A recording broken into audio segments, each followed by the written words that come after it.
Again, coach, congrats on the win. The first half, the team started strong, dictated the pace of the game.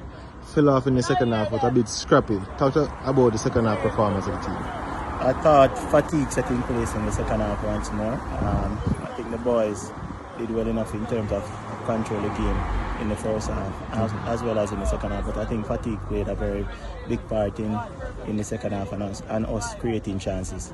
Right, and coach, the defense again held up.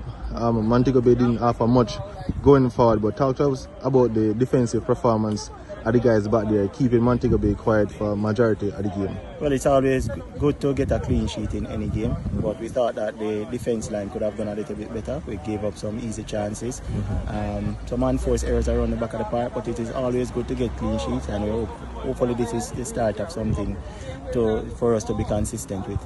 Right, and coach, lastly, how do you motivate the boys? Back-to-back very good wins against tough opposition. How you go again to motivate the boys for another week?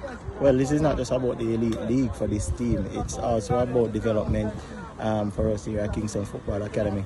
So while we are winning 2 games in a row, it's also how can we get better as individuals, or can we get better as a team? Because I know all the boys here is either that they want to go pro or they want to get a scholarship to a college overseas or even locally. So it's how can we get better individually as well as a unit, as a team. Alright, again, coach, congrats on the win and all the best going forward. Alright, thank you.